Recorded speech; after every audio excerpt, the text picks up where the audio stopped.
Lewis அவர்களிடமிருந்து இன்வெஸ்ட்மெண்ட்டை திரும்ப பெற்றார். அவர்களுடன் இருந்த கூட்டணியை கலைத்துக் கொள்வதாக சொல்லிவிட்டான்.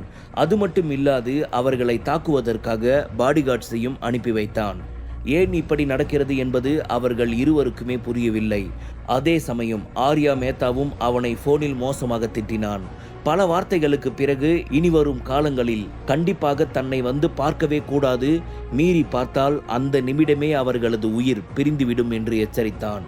இப்படி லூயிஸ், ஆர்யா மேத்தா இருவரும் தீனதயாளன் மற்றும் யஷ்வந்தை மிகவும் அவமதித்தனர். அதனால்தான் அவர்களுக்கு இப்பொழுது இருக்கும் ஒரே ஆதரவாளர் வீரேந்திர பூபதி மட்டுமே. அவனால் மட்டுமே அவர்களால் வலுவாக இருக்க முடியும். மிஸ்டர் வீரா சார், அந்த லூயிஸை எங்களுக்கு இன்ட்ரடியூஸ் பண்ணி வச்சதே நீங்க தான்.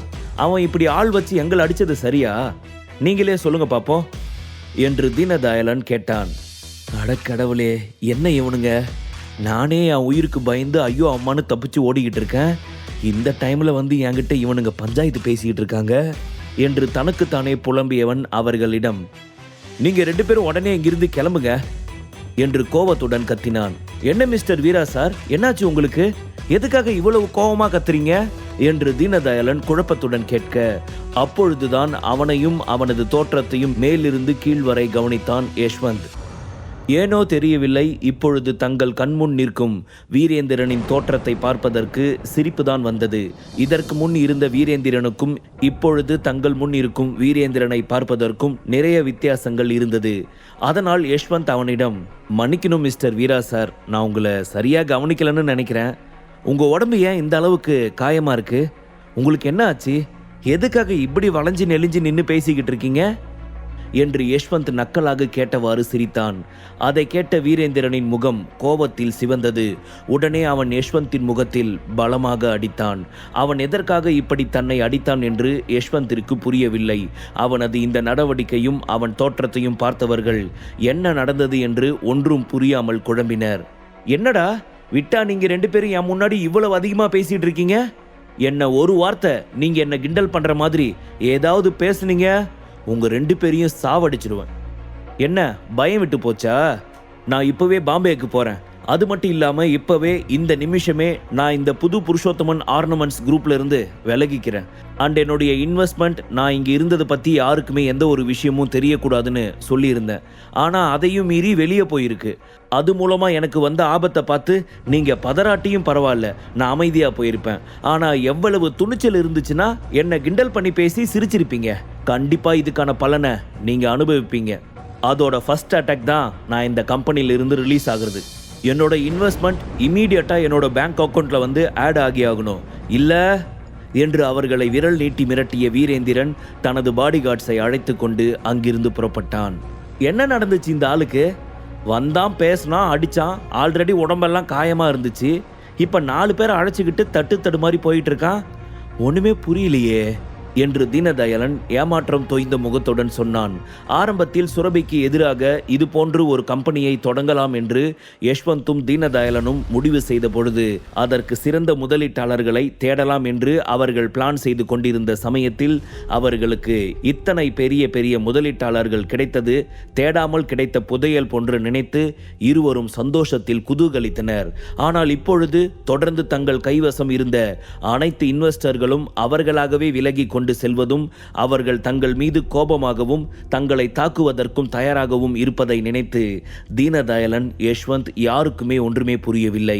ஏன் நம்ம புருஷோத்தமன் குரூப்ல இன்வெஸ்டர்ஸ் எல்லாருமே அவங்களாகவே திடீர்னு கிளம்பி போயிட்டு இருக்காங்க என்று தீனதயாளன் கேட்க, இல்ல எனக்கு எதுவுமே தெரியாது. நம்ம வேணும்னா வீரேந்திர பூபதியை மறுபடியும் ஒரு தடவை கூப்பிட்டு பார்க்கலாமா என்று கேட்டான் யஷ்வந்த். நல்லா சொன்னப்போ, கொஞ்ச நேரத்துக்கு முன்னாடி தானே அவர் உனக்கு ஒரு அறை விட்டுட்டு போனாரு. அதிலேயே தெரிய வேணாம் அவர் நம்ம மேல எந்த அளவுக்கு கோபமா இருக்காருன்னு. பட் அதுக்கான ரீசன் என்னன்னு தான் புரியல. வீரா பாம்பே வந்திருக்கிறத பத்தின விஷயத்த வெளியே யாருக்குமே சொல்லலையே. நம்ம கையில புதையல் இருக்குன்னு நம்மளே எப்படிடா காட்டி கொடுப்போம்? அதை அவர் புரிஞ்சிக்காம நம்ம மேல கோவப்பட்டுட்டு போறாரு. அப்படிப்பட்ட ஒருத்தரை நம்ம மறுபடியும் கூப்பிட்டா அவர் நம்மளை கொலை பண்ண கூட தயங்க மாட்டாரு என்று சொன்னான் தீனதயாளன். பூபதி குடும்பத்தில் ஏற்பட்ட தங்களுடைய அறிமுகம் தங்கள் இருவரையும் எங்கோ அழைத்து செல்லும் என்று அவர்கள் இருவரும் கனவு கோட்டை வளர்த்து மகிழ்ச்சி அடைந்து கொண்டிருந்த சமயம் அவர்கள் திடீரென சேற்றில் விழுந்து கரை படிந்ததைப் போல உணர்ந்தனர். மறுபுறம் விக்ரம் லம்போவுடன் அவனுடைய ஆர்டிபிஷியல் தீவிற்கு சென்றான். விக்ரமை அந்த இடத்தில் டிராப் செய்த பிறகு லம்போ அங்கிருந்து புறப்பட்டுவிட விக்ரம் வீட்டிற்குள் நுழைந்தான். ஆனால் வீட்டிற்குள் நுழைந்தவனின் முகத்தில் குழப்ப ரேகைகள் ஓட ஆரம்பித்தது. இரவு 7 மணிக்கு மேல் ஆகியும் வீட்டில் எந்த ஒரு வெளிச்சமும் இல்லாமல் இருட்டாக இருந்தது. என்னாச்சு, லைட் எதுவுமே எரியாம இருக்குது என்று யோசித்தவாறு அங்கு இருந்த வேலையாட்கள் ஒவ்வொருவரின் பெயரையும் மாறி மாறி அழைக்க யாரிடம் இருந்தும் எந்த ஒரு பதிலும் வரவே இல்லை. காரணம், வேலையாட்கள் யாருமே அந்த இடத்தில் இல்லவே இல்லை. என்ன ஆச்சு, யாருமே வரமாட்டேங்கிறாங்க, எந்த ஒரு வாய்ஸும் கேட்கல என்று யோசித்தவனுக்கு திடீரென ஏதோ ஞாபகம் வந்தவனாய், என்ன ஆச்சு, யாரையுமே காணோம், அப்போ நம்ம பேபி என்று நினைத்தவன் மனது படபடக்க ஆரம்பித்தது. வேலைக்காரங்க யாருமே இல்லை, நான் இத்தனை சத்தம் போட்டும் என்னோட பேபி கிட்ட இருந்து எந்த ஒரு சவுண்டும் வரல. இந்த இடத்துல யாரு நுழைஞ்சிருப்பா? இங்க நான் செக்யூரிட்டி சிஸ்டம் அந்த அளவுக்கு டைட்டா தானே வச்சிருக்கேன். அதுவும் பேபி இங்க வரப்போறான்னு தெரிஞ்சதுக்கு அப்புறம் ராக்கெட் ராஜா கிட்ட சொல்லி வேற தனியா செக்யூரிட்டி சிஸ்டம் அலர்ட் பண்ண சொன்னனே.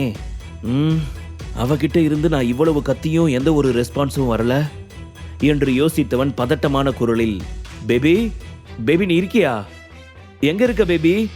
நான் கூப்பிடுறது உனக்கு கேக்குதா இல்லையா சுரபி என்று அவன் சத்தமாக கத்த ஆரம்பித்தான்.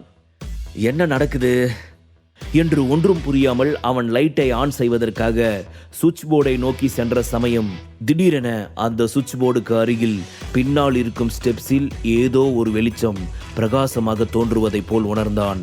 உடனே மெதுவாக அங்கே சென்று பார்க்க அந்த இடம் முழுவதும் பல வண்ண மெழுகுவர்த்தியின் வெளிச்சத்தில் ஜொலித்துக் கொண்டு இருந்தது. ரோஜா இதழ்களின் நறுமணம் அவனது மூக்கை தொலைக்க ஆரம்பித்தது. என்ன நடந்து கொண்டிருக்கிறது என்பதை விக்ரம் அப்பொழுதுதான் தெளிவாக புரிந்து கொள்ள முடிந்தது. உடனே அவன் இதழோரத்தில் அழகிய புன்னகை ஒன்றும் அரும்பியது. அந்த இடத்தை அவன் சுற்றும் முற்றும் திரும்பி திரும்பி பார்த்தவாறு ரசிக்க ஆரம்பித்தான். அப்பொழுது ரோஜா நிறங்களால் ஒரு பாதை ஒன்று அலங்கரிக்கப்பட்டு இருந்தது. அதை கவனித்தவன் அந்த ரோஜா பூ போன பாதையிலேயே நடக்க ஆரம்பித்தான். அங்கே பால்கனியில் அதே ரோஜா பூ வண்ண நிறத்தில் சாரி அணிந்திருந்த சுரபி அழகிய ரோஜா மலர் போல் நின்றவாறே நிலவின் அழகை ரசித்துக் கொண்டிருந்தாள். பேபி, ஏன் பேபி என்னை இந்த அளவுக்கு அட்டாக் பண்ற? எவ்வளவு அழகா இருக்க பாரேன். அந்த நிலா, இந்த ரோஜா பூ எல்லாமே தோத்து போகும் உன்னோட அழகுக்கு முன்னாடி. அந்த அளவுக்கு இப்போ நீ ரொம்ப அழகா இருக்க என்று சொன்னவன் மெதுவாக அவள் காதருகே சென்று சத்தம் இல்லாத குரலில், பேபி இப்ப நீ பார்க்கறதுக்கு அழகா மட்டும் இல்ல, you look so hot baby என்று கிறங்கி போன குரலில் சொல்ல, அவனது இந்த பேச்சு சுரபிக்கு வெட்கத்தை கொடுத்தது. தன் பார்வையாலேயே அவளை மேலிருந்து கீழ்வரை அளவெடுத்தான். இந்த பாதுஷாவை பார்த்துக்கிட்டே மட்டும்தாண்டா இருக்க முடியுது. என்னடா விக்ரம், நீ எத்தனை பெரிய விஷயத்தெல்லாம் சாதாரணமா சமாளிச்சு விடுற. ஆனா உன் கண்ணு முன்னாடி உன் மனசுக்கு பிடிச்சவ இம்புட்டு அழகா நின்னுட்டு இருக்கா. அவளை நீ நினைச்ச மாதிரி ஆசைப்பட்ட மாதிரி ஒண்ணுமே பண்ண முடியலையடா. இதுதான் உன் பவராடா. எல்லாரும் சொல்ற மாதிரி பொண்டாட்டி முன்னாடி புருஷன் பொட்டி பாம்பா அடங்கிதான் ஆகணும் போல. ஐயோ இம்புட்டு அழகா இருக்காளே. ஐயோ Vikram, please control your self என்று தனக்குத்தானே முணுமுணுத்து கொண்டான். ஆனால் அவனது பார்வை சுரபிக்கு வெட்கத்தையும் ஒருவித சிரிப்பையும் கொடுக்க, அதற்கு மேலும் அவனது பார்வையின் தாக்கத்தை தாங்கிக் கொள்ள முடியாதவள் அங்கிருந்து கிளம்பி போன சமயம் மெதுவாக அவள் கைகளை பிடித்து தடுத்து நிறுத்தினான் விக்ரம். என்ன பேபி, எனக்காக தானே இவ்வளவு ஏற்பாடு பண்ண. ஆனா நான் உன்கிட்ட வந்து பேச வந்தப்ப மட்டும் ஓடி போனா என்ன அர்த்தம்? உன்னோட ஒர்க்குக்காகவாவது கொஞ்ச நேரம் என்கிட்ட நின்று பேசலாமே, தப்பு ஒன்றும் இல்லையே என்று அவன் சொல்ல, சரி என்பது போல் தலையசைத்து சுவற்றின் அருகே ஒன்றி நின்றாள். பேபி, நான் உங்ககிட்ட இருந்து இதை கொஞ்சம் கூட எக்ஸ்பெக்ட் பண்ணல. உண்மையாவே எனக்கு இது ரொம்ப ரொம்ப சர்ப்ரைஸா இருக்குது. இந்த நிமிஷம் என் மனசுக்குள்ள இருக்கிற சந்தோஷத்தை நான் எப்படி வெளியே எக்ஸ்போஸ் பண்ணணும்னு தெரியல என்று அவன் சொல்ல, நீ உன்னோட சந்தோஷத்தெல்லாம் எக்ஸ்போஸ் பண்ண வேணாம், எனக்கு ஏதாவது கிஃப்ட் பிரசன்ட் பண்ணு, அது போதும் என்று அவள் விளையாட்டாக சிரித்து கொண்டே சொல்ல, உடனே விக்ரம் அவள் அருகே இருந்த ரோஜா பூ ஒன்றை எடுத்து அவளிடம் நீட்டினான். என்ன, இது மட்டும் கொடுத்தா போதுமா? எனக்கு பத்தாது, வேற ஏதாவது வேணும் என்று அவள் குதர்க்கமாக அவனை பார்த்தவாறு சிரித்து கொண்டே சொல்ல, உனக்கு என்ன வேணும்னு சொல்லு பேபி, நீ ஆசைப்பட்ட எதுவா இருந்தாலும் நான் உனக்கு கொடுக்குறேன் என்று அவன் சொன்னான். அடா மக்கு மக்கு என்று தலையில் அடித்துக்கொண்டு முணுமுணுத்தவள், இங்க பாரு, கிஃப்ட் எல்லாம் கேட்டு கொடுக்க கூடாது, தானா கொடுக்கணும், அதுதான் கிஃப்ட்.